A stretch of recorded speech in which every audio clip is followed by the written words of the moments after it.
Bueno, buenos días. Voy a desarrollar el tema del sindicalismo como tal. Esta es la última unidad temática. Me perdonarán que voy a estar con un poco de tos durante la grabación, pues estaba enferma. Y en este video vamos a desarrollar como los puntos claves para el último taller, pero sin embargo me gustaría la otra semana eh, abrir una sala para resolver ese taller entre todos. Mm, bueno, qué pena. Empezaremos, yo creo que definiendo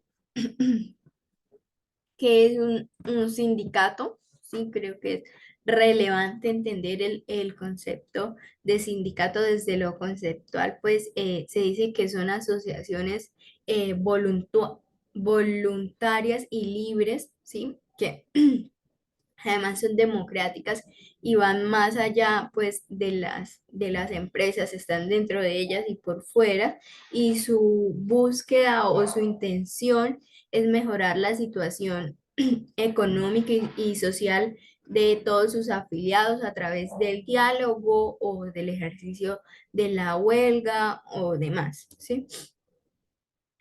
Pero que además, pues ellos pueden intervenir por fuera de eso, sí, participando en diferentes actividades, pues su labor no se encuentra limitada eh, solamente a lo empresarial, sino también en cuanto a demás intereses, sí, a políticas de diferentes ámbitos. Y el derecho a constituir sindicato es pues de rango constitucional. Lo encontramos en el artículo 39 de la Constitución Política y ahí esto se enuncia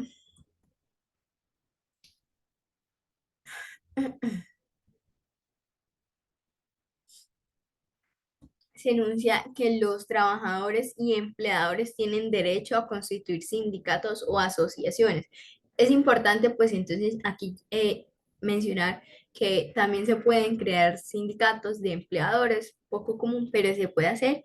Y esto, pues evidentemente también la posición como más desigual, que son los trabajadores, y que su reconocimiento se va a hacer de una manera sencilla ante la inscripción del acta de constitución, que ya pues ahorita vamos a revisar un ejercicio sobre eso.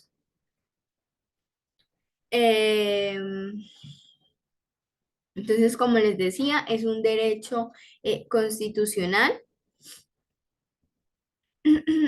Y revisando el artículo 39 pues nos dan como más indicaciones sobre este derecho, cómo se cancela, cómo se reconoce y demás, ¿sí? Mm, ahora, este derecho, sí, a la libertad sindical, a conformar sindicatos, trae como una triada de derechos a su vez, y son como los llamados elementos de la libertad sindical, que es la asociación, la negociación y la huelga. Entonces, ¿qué se permite? Pues evidentemente la asociación, que se unan los trabajadores, una fuerza en común, democrática y demás, que puedan esto reunirse libremente y expresar sus necesidades, sus aquejos por parte del empleador y demás. La negociación, que se les brinde la oportunidad de poder llegar a hablar con su patrón o con su empleador para que mediante un diálogo entre la, el grupo sindical y el empleador se consiga pues un acuerdo en común que beneficie a ambas partes. Y pues el derecho a la huelga, que se habla del derecho que ellos tienen a parar, ¿sí? A parar para lograr pues que se les escuche, que ahorita desarrollamos muy bien eso. Am,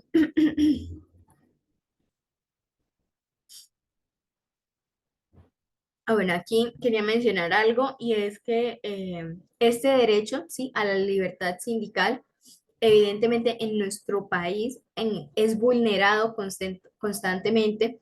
Creo que en una de las charlas que hemos tenido y que yo se las hice llegar al grupo de WhatsApp es que mm, decir que el pertenecer a un sindicato en Colombia es complejo, es peligroso, puesto que es una actividad estigmatizada, el cual cree que es un grupo de trabajadores tratando de acabar una empresa cuando la realidad deberíamos considerar que es un grupo de trabajadores que quiere establecer un diálogo con ese empleador para mejorar sus condiciones y así poder laborar mejor, porque es que un trabajador que se va con hambre para su casa, que es explotado y que demás, y tiene que laborar así, evidentemente su rendimiento es más bajo. Eso es un trabajo en equipo que debería entenderse así. No es como, como se dice, uy, qué pena, como se dice normalmente que es un grupo de personas peleando, algo así, o que siempre hay problemas y demás. No son personas que exigen su derecho, evidentemente. Am, entonces, ¿qué puede hacer un empleador que atente contra eso? Por ejemplo, adoptar medidas, que es lo más común, adoptar medidas de represión contra los trabajadores por haber intervenido en estos sindicatos, ¿sí? Ahora quería como explicar acá lo del derecho a la huelga, que dije que lo iba a mencionar ahora. ¿Y qué es la huelga? Pues es la suspensión colectiva del trabajo por parte de los trabajadores. Y su finalidad en sí es presionar, ¿sí? Para que haya el arreglo de ese conflicto o de esa queja que ellos tienen frente al empleador y que pues se resuelva de manera favorable hacia ellos. Y pues para que se logre esa huelga y eso, primero, para que sea legal, ¿no? Para que sea legal, tienen que pasar por ciertos requisitos que será objeto de la próxima tutoría para resolver también el taller si nos reunimos en algo virtual, porque ya sería como la última. Ahora, entendiendo así, ya tenemos como eh, definidos los elementos de la libertad sindical, que es un sindicato y lo demás, eh, y cuál es la tríada de derechos que trae consigo. Revisemos cuáles son los tipos de sindicatos importantes para el taller que tienen en la unidad 4 o 3. Eh, Entonces, en los tipos de sindicatos tenemos primero el de las empresas, que son formados pues por los empleadores de una misma empresa, no importa pues que sean de varias profesiones, oficios o de diferentes especialidades, pero ellas prestan sus servicios a un mismo establecimiento. Ahora, los de industria. Estos, pues, están formados por individuos que prestan servicios, pero en diferentes empresas. Sin embargo, es de la misma actividad económica, es decir, por ejemplo, no sé, de los zapateros o algo así. Eh, Me regalan un segundo, voy a parar un momentico aquí y ya voy.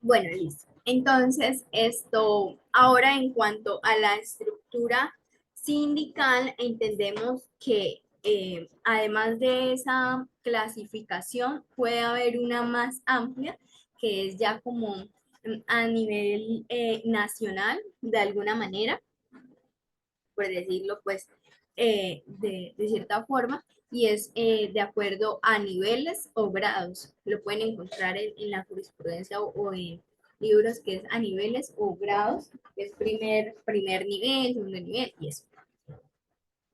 Em, En cuanto a estos, pues vamos a entender que los de primer grado, los sindicatos de primer grado tienen que ver con de diferentes, que son aquellos que se conforman de diferentes empresas o que son de diferentes gremios o diferentes actividad económica o de oficios varios, que también es otro tipo de sindicato que se me pasó a mencionar. Eh, Son pues, sí, de varias áreas, pero pues que buscan algo en común. En ese caso, ¿qué sería para dar como una idea de qué se trata ese tipo de sindicatos? El Sindicato Único de Trabajadores de la Educación del Valle del Cauca. Esto podría ser un ejemplo en ese caso, trabajadores de la educación, entendiendo que no solamente son docentes. Mm, En segundo grado, en un sindicato de segundo grado, nos encontramos frente a las federaciones y es una agrupación de los sindicatos pues ya pueden ser asociación de sindicatos de empresa, industria o algo así, pero que reúnen como, no sé, su actividad económica, ¿sí? En este caso podría ser la Federación Nacional de Cafeteros. Y ese es como ya algo más grandes y entendemos el de tercer grado, que son las confederaciones, y es la unión de las federaciones, es decir, es la máxima autoridad sindical. Y pues bueno, allá se pueden afiliar hasta los sindicatos de primer grado que acabé de mencionar. En este caso, pues, el ejemplo es la Confederación de Pensionados. Mm, Entendiendo como ya esta estructura sindical y que ojalá la hayan tenido en cuenta para el taller, ahora en cuanto a los trámites propios de la constitución del sindicato. Porque estoy haciendo, digamos, como no estoy haciendo tanto pie, porque es un resumen de lo que ustedes ya han visto en clase y que además pues les va a servir para su trabajo, entendiendo que ya están terminando su semestre académico. Ahora, los trámites propios de la constitución de cualquier sindicato, esto pues es como lo más básico para que se constituyan los tipos de sindicatos y en primera medida pues es la existencia o el acompañamiento de mínimo 25 trabajadores, ¿sí? Para que se constituya un sindicato. Ya cuando es un sindicato de empleadores, solamente es necesario que hayan 5 de estos.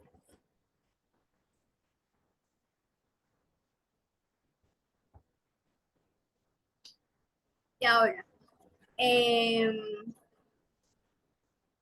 pues como segundo así, se debe inscribir, ¿sí? Como desde la asamblea constitutiva del sindicato, se debe inscribir en el registro que lleva el Ministerio de Trabajo. Es decir, se lleva esa acta que se desarrolló en la primera asamblea donde se constituyó todos los estatutos y demás. Esa acta se debe llevar al Ministerio del Trabajo para que ellos pues lo inscriban. Hace poco me explicaban más o menos que como tal es solamente el documento y ellos terminan de realizar como toda la inscripción. Sin embargo, pues debe estar como especificado cada uno de los estatutos. Los estatutos los encontramos en el artículo 362 del Código Sustantivo del Trabajo. Es además pues que de, de estos estatutos también deben aportar los documentos de identificación cada uno de los empleados que se asocien a este sindicato. En cuanto a los estatutos, aquí había el 362. Tenemos que tener en cuenta pues la denominación del sindicato, su nombre, su domicilio, el objeto, o sea, con qué fin se llevará, eh, las condiciones para admitir a alguien en ese sindicato y las obligaciones y derechos de sus asociados, en fin, por ejemplo, la cuota sindical y demás, que es como esa parte que se cobran en los sindicatos por pertenecer a estos. Ahora, eh, como el tercer paso, pues que se comunique la creación de ese sindicato al empleador y al inspector de trabajo eh, desde, la, desde la inscripción en el Ministerio de Trabajo como tal, es decir, una notificación a esta persona y ya. Esto, pues porque ya cumplió con los otros requisitos. Anteriormente creo que era un poco más complejo, sin embargo, ahora no es así, ya es una comunicación y listo que se le hace a esta persona. Un ejemplo por ejemplo, un ejemplo de esto sería como del trámite de esta constitución, sí, del acta fundacional y de ese acta constitutiva junto a los estatutos. Aquí quería presentarles uno para que tengan más o menos idea de lo que sería ese acta constitutiva, qué es lo que se le acercará, esto de manera sencilla, tiene que ser mucho más elaborado, ¿no?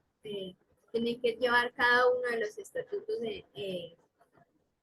como especificados, según el artículo 362.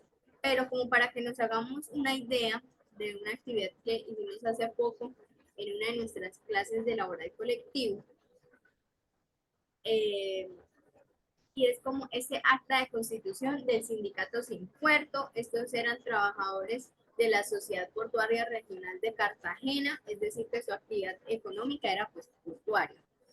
Entonces, en el acta se especifica el día, sí, de la reunión,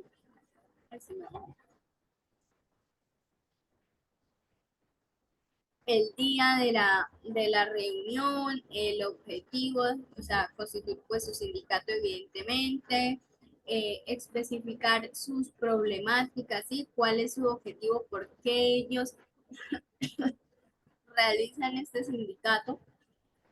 Evidentemente, pues aquí se mencionan tres problemas, como son salarios adeudados, no garantías en cuanto al sistema de la seguridad social y salud en el trabajo, no, sistema de gestión de seguridad y salud en el trabajo, la falta de cotización en el sistema de seguridad social. Entonces, ¿qué pasa? Tienen que estar los 25 trabajadores también especificados con nombre y cédula, deben agregar pues su cédula, evidentemente aquí no. Mm, Aquí está el mínimo de sus trabajadores.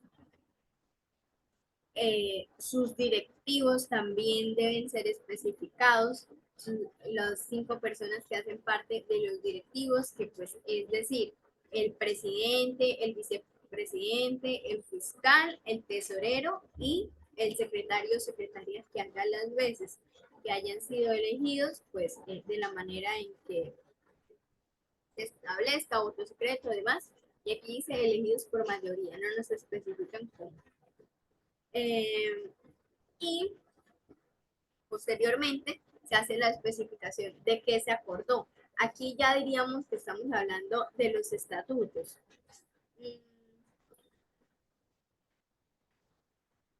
Sí, porque pues como tal, los acuerdos es donde, por ejemplo, señalan aquí el domicilio, sí, que también debe estar en el acta, según lo que vimos en el 362 del Código Sustantivo del Trabajo y demás. Estatutos,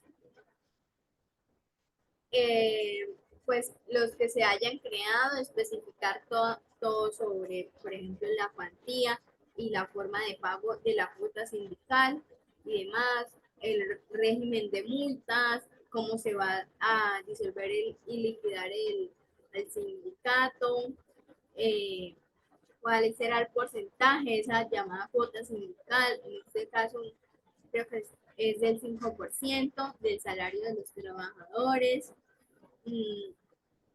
posteriormente pues la firma de las personas que encabezan el sindicato, que son sus 5 directivos.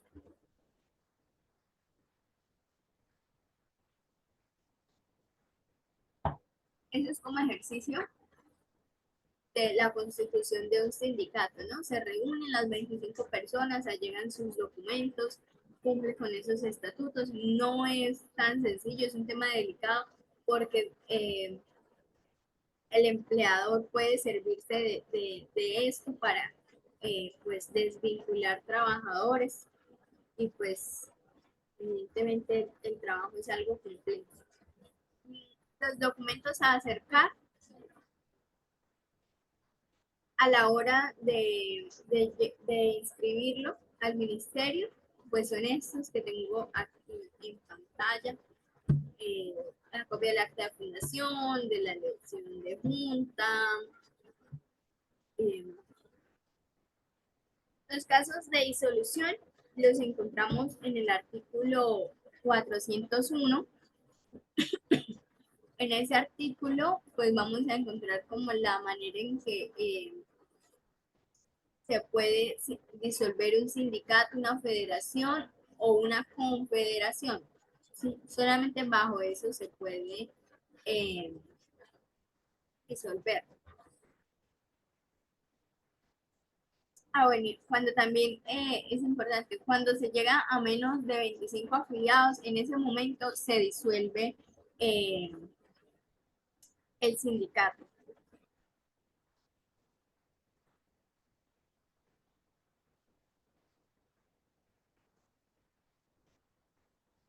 La liquidación la encontramos seguido del artículo 402. Y allí pues en esa liquidación se hace como revisar si las deudas, lo que hay como por decirlo de alguna manera en caja, se cancela. mmm, y se entrega como a cada quien las, sí, de, por ejemplo, el remanente, lo que le corresponda y demás. Eso creo que en este caso como no vendría a ser tan, tan relevante en estos momentos. Y frente a todo lo que hablamos del sindicato, del sindicalismo y demás, esto se tiene que tener en cuenta que esta figura, pues como ya lo decía, es estigmatizada, ha sido golpeada, siempre aquel que pertenece a un sindicato se preocupa pues por la condición,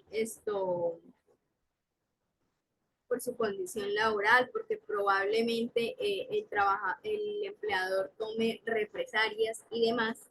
En este caso, se ha venido dando como pie a lo que es la figura del fuero sindical, ¿sí? Entonces, ¿qué entendemos por este fuero? El fuero sindical como tal es esa garantía que van a tener algunos trabajadores que pertenezcan al sindicato para que no se les desmejore las condiciones laborales.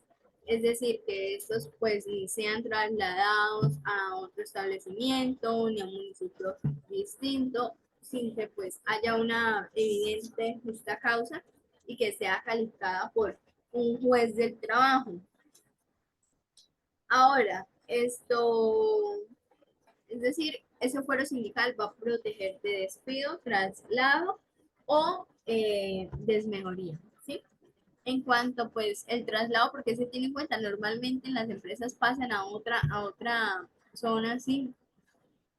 Para que se les haga más difícil la conformación o la estructuración del sindicato o su actividad sindical. ¿Cuáles son los trabajadores amparados? Lamentablemente en Colombia no todos son los que están amparados. ¿Por qué? Porque los fundadores del sindicato, sí, como tal,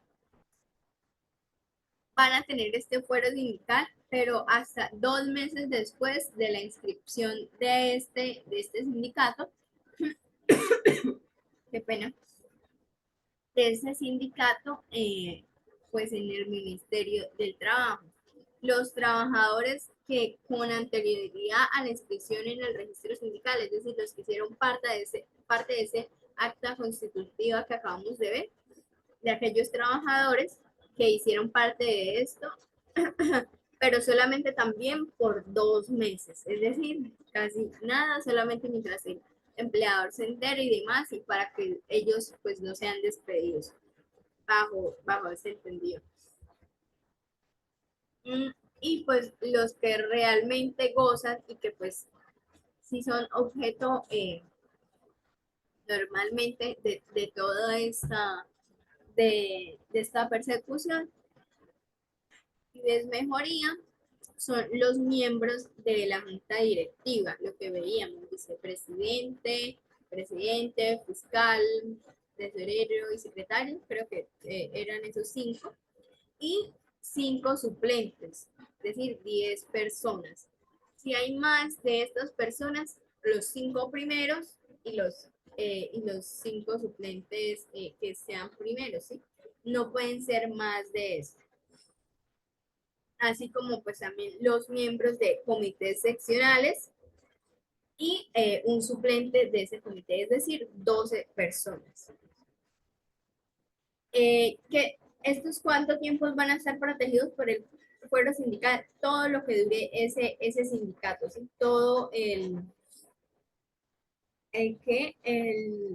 trabajo que ellos estén ejecutando, es decir, todo el tiempo que mantengan con ese título, por llamarlo de alguna manera, van a gozar del fuero sindical. Solamente estas 12 personas, evidentemente bastante complejo, porque se puede ir desmejorando el sindicato a través de otras maneras y demás. Listo. Bueno, entonces sería lo que dura el mandato y 6 meses más como para generarle cierta estabilidad y protección. Mm, bueno, los miembros de la junta directiva ya los mencionamos, presidente, vicepresidente. Esos son los miembros de la junta directiva del sindicato.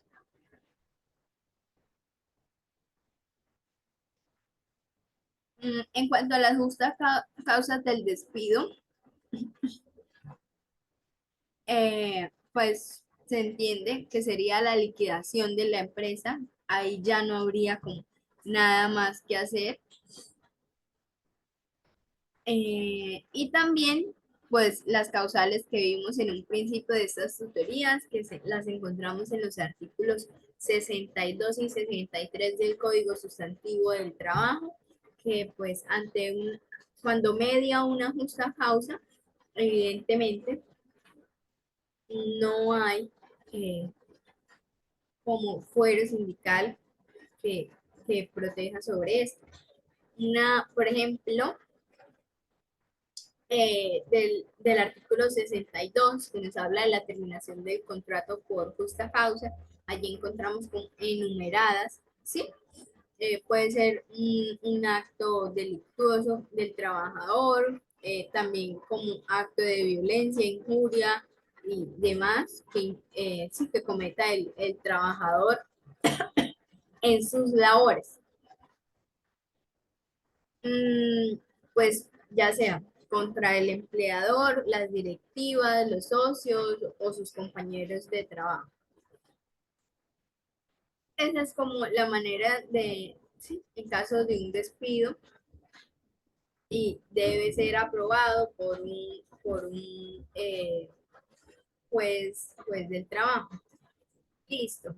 Ahora, para tener en cuenta, aquí en el artículo 434 del Código Sustantivo del Trabajo, esto es como algo más extenso, algo, regálame un segundo.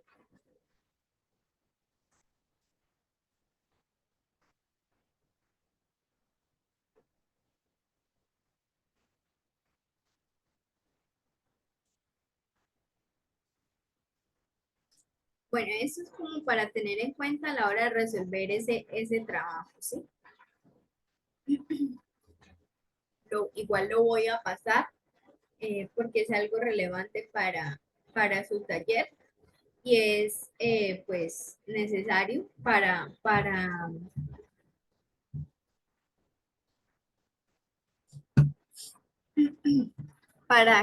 aquello de las conversaciones por parte de los trabajadores con el empleador, ¿sí? De esas conversaciones de negociación y demás, que cuando se hace de manera directa con el empleador, duran pues o deberán durar 20 días, ¿sí?